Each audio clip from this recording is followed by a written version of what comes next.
بسم اللہ الرحمن الرحیم۔ کتاب حیات صحابہ اکرام کا دنیا کی وسعت اور کثرت سے ڈرنا۔ عنوان: حضرت عبدالرحمن بن عوف رضی اللہ تعالیٰ عنہ کا دنیا کی وسعت سے ڈرنا اور رونا۔ حضرت ابراہیم رضی اللہ تعالیٰ عنہ کہتے ہیں، حضرت عبدالرحمن بن عوف رضی اللہ تعالیٰ عنہ نے روزہ رکھا ہوا تھا۔ روزہ کھولنے کے لیے ان کے پاس کھانا لایا گیا تو اسے دیکھ کر فرمایا، حضرت مصعب بن عمیر رضی اللہ تعالیٰ عنہ مجھ سے بہتر تھے، انہیں شہید کیا گیا۔ پھر انہیں ایسی چادر میں کفن دیا گیا جو اتنی چھوٹی تھی کہ اگر ان کا سر ڈھک دیا جاتا تو ان کے پیر کھل جاتے، اور اگر پیر ڈھکے جاتے تو ان کا سر کھل جاتا۔ اور حضرت حمزہ رضی اللہ تعالیٰ عنہ مجھ سے بہتر تھے، ان کو بھی شہید کیا گیا۔ پھر دنیا کی ہم پر بہت وسعت ہو گئی اور ہمیں اللہ کی طرف سے دنیا بہت زیادہ دی گئی۔ اب ہمیں ڈر ہے کہ کہیں ہمیں ہماری نیکیوں کا بدلہ دنیا میں ہی تو نہیں دے دیا گیا۔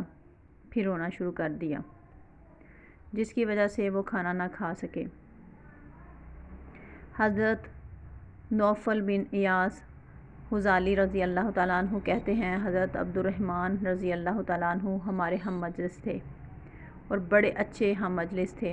ایک دن ہمیں اپنے گھر لے گئے، ہم ان کے گھر میں داخل ہو گئے، پھر وہ اندر گئے اور غسل کیا۔ غسل کر کے باہر آئے اور ہمارے ساتھ بیٹھ گئے۔ پھر اندر سے ایک پیالہ آیا جس میں روٹی اور گوشت تھا۔ جب وہ پیالہ سامنے رکھا گیا تو حضرت عبدالرحمن بن عوف رضی اللہ تعالیٰ عنہ رو پڑے۔ ہم لوگوں نے ان سے کہا، اے ابو محمد، یہ حضرت عبدالرحمن بن عوف رضی اللہ تعالیٰ عنہ کی کیفیت ہے، آپ کیوں رو رہے ہیں؟ انہوں نے کہا، حضور صلی اللہ علیہ وسلم دنیا سے اس حال میں تشریف لے گئے کہ آپ نے اور آپ کے گھر والوں نے کبھی جو کی روٹی پیٹ بھر کر نہیں کھائی تھی۔